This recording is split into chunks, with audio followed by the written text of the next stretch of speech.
চাঁপাইনবাবগঞ্জ ৩ সদর আসনের সাবেক সংসদ সদস্য ও জামায়াত ইসলামের কেন্দ্রীয় কমিটির সদস্য লতিফুর রহমান বলেছেন, আগামী দিনের বাংলাদেশে একটা পরিবর্তন হতে চলেছে। আমাদের দলে আপনারা আওয়ামী লীগ থেকে আসবেন, আপনাদের সব দায় দায়িত্ব আমরা নেব। জেলখানা, নবাবগঞ্জ থানা, যে কোনো দায় দায়িত্ব আমরা নেব ইনশাআল্লাহ। তিনি বলেন, আপনারা আওয়ামী লীগ থেকে জামায়াতে জয়েন করেন, আপনারা বিএনপি থেকে জামায়াতে জয়েন করেন, আপনাদের দায়িত্ব আমরা নেব। জামায়াতকে আইগল্লা মানে আগের জামায়াত মনে করিয়েন না, এখনকার জামায়াত অনেক শক্তিশালী। মাহফুজ ভাই, আপনি তার এই বক্তব্যকে কিভাবে দেখছেন? আসলে সব আওয়ামী লীগের লোকজন জামায়াতে চলে যাবে? জি, ধন্যবাদ আপনাকে। আসলে লতিফুর রহমান আপনি যার কথা বললেন, রেফারেন্স আমার সাথে সেটা দেখি নাই, আপনি বলছেন এখন আমার ইয়েতে আসছে, তো এটা আমি অবশ্যই খোঁজ নিব। অবশ্যই ওনার এই বক্তব্যের সাথে আমি একমত না এবং এটা আমরা সমর্থন করি না। কিন্তু কথা হচ্ছে যে এটা যে এখন উনি বলছে এরকম না, এর আগে আমাদের মির্জা ফখরুল ইসলাম আলমগীর ওনার এলাকায় তিনি বলেছেন যে আপনারা আসেন, আমরা দায় দায়িত্ব নিব, আমরা সব মামলা থেকে আপনাদেরকে খালাস দিব বা যা যা বলার বলেছেন। পরেও যদি স্টেটমেন্ট দিয়েছেন যে না, এটা বলেন নাই। কিন্তু এটা মানে যারা বলেন অবশ্যই তাদেরকে ব্যাপারে সতর্ক হওয়া উচিত এবং দলীয় অবস্থান খেয়াল করা উচিত এবং এইভাবে বলা উচিত না। অপরাধী যে হবে তাকে শাস্তি পাওয়ার সেই ব্যবস্থা করতে হবে, মানে সস্তা রাজনীতি করা উচিত নয় বলে আমি মনে করি এবং অবশ্যই সংগঠন সেটা করবেন। আর আমরা যে কথাগুলো আসছিল যে আসলে ভারতের সাথে আমাদের যে সম্পর্ক বা কূটনৈতিক যে সম্পর্ক, এখন বিষয়টা হচ্ছে যে আমরা বৃহৎ একটা প্রতিবেশী রাষ্ট্র আমরা তাদেরকে অবশ্যই আমরা ভালো একটা সম্পর্ক থাকা উচিত বা সুসম্পর্ক থাকা উচিত, কিন্তু সেটা আসলে ভারত অনেক ক্ষেত্রে মানে মেনটেন করতে পারে না বা করে না। এখানে আধিপত্যবাদ বা বড় ভাই সুলভ একটা আচরণ বা হচ্ছে যে সবসময় চিপে ধরার যে রাজনীতি, এটা হলে আসলে সম্পর্ক থাকে না। আপনি দেখেন দক্ষিণ এশিয়াতে, সাউথ এশিয়াতে আপনার ভারতের সাথে অন্যান্য রাষ্ট্রগুলোর সম্পর্ক একদম হিন্দু রাষ্ট্র 100%, নেপালের সাথে তাদের সম্পর্ক কী, বা শ্রীলঙ্কার সাথে তাদের সম্পর্ক কী, মালদ্বীপের সাথে, মানে তাদের এই যে একঘরে হয়ে যাওয়া কী কারণে? সব জায়গায় কূটনৈতিক যে ফেলিউর, ডিপ্লোম্যাটিক যে ফেলিউরটা, এটা কেন? কারণ হচ্ছে তারা ওই যে সুসম্পর্ক রেখে যেটা তাকে স্বীকৃতি দেয়া, মর্যাদা দেয়া, সেটা না করে তারা একটা বড় ভাই সুলভ একটা আধিপত্যবাদ একটা চাপাই দেয়া, তাদের একটা নিয়ন্ত্রণ প্রতিষ্ঠা করা। আগামীতে কি সেই পরিবর্তনটা দেখতে পাবো? না, আমরা আশা করি, আমরা আশা করি অবশ্যই আমাদের সরকার যদি গঠিত হয় ইনশাল্লাহ সেরকম একটা লক্ষণ আপনারা দেখবেন, যেখানে একটা ভারসাম্য থাকবে, ব্যালেন্স থাকবে, ব্যালেন্স অফ পাওয়ার থাকবে। এখানে কারো উপর পরিপূর্ণ নির্ভরশীলতা বা নিজের দাসত্ববোধ সেটা থাকবে না।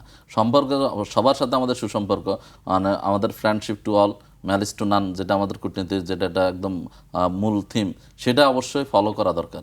এবং আমার দেশের স্বার্থে, জাতির স্বার্থে যেটা দরকার, যার সাথে যতটুকু দরকার, তুষার ভাই ঠিকই বলেছেন, কার কাছ থেকে পেঁয়াজ আনবো, কার কাছ থেকে আমি তুলা আনবো, সেটা যার কাছ থেকে আমার যেটা আনলে সুবিধা হবে, দেশ উপকৃত হবে, জাতি উপকৃত হবে, আমরা সেটা করবো। এবং আমার ইন্টারনাল যেই আমাদের যেই কলকারখানাগুলো আছে সেগুলো যেন লাভজনক হয়, সেটা যেন আমাদের সেই শিল্পগুলো যেন বেঁচে থাকে, সেটা যেন কারো কারণে যেন ধ্বংস না হয়ে যায়, আমার দেশ যেন ক্ষতিগ্রস্ত না হয়, সেটাই হওয়া উচিত আমাদের রাজনীতি এবং কূটনীতি।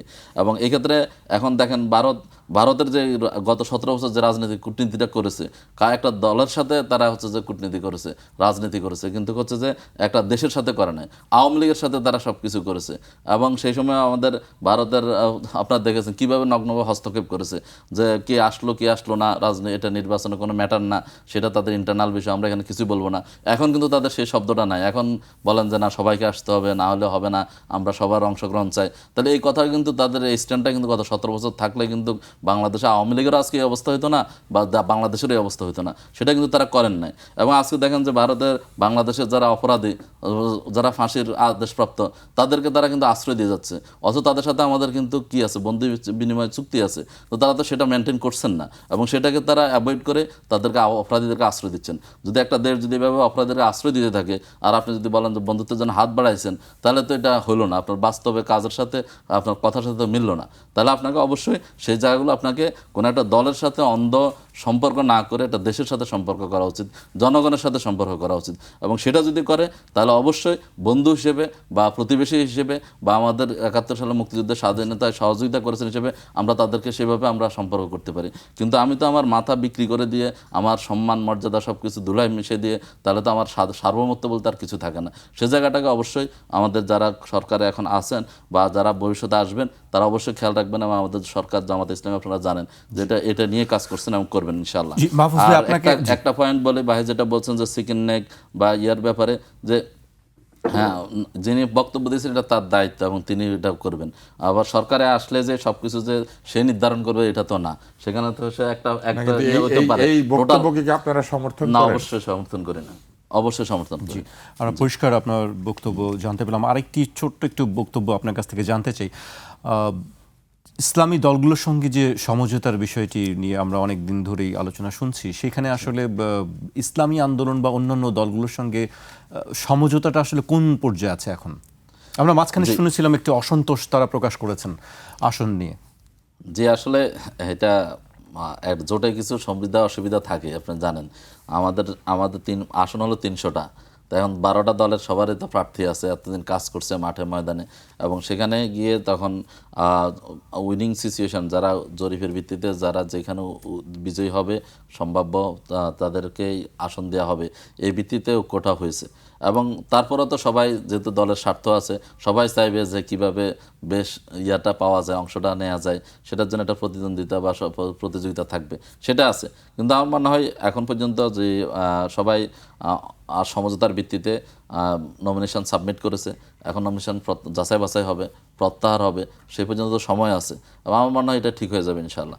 এবং সবাই মিলেই একটা ওয়ান বাক্স যে নীতি, যে সেই নীতিতে সামনে দিয়ে অগ্রসর হবে এবং জামাত ইসলামীর নেতৃত্বে আগামী দিনে সরকার গঠিত হবে, এটা আমরা আশা করি ইনশাআল্লাহ।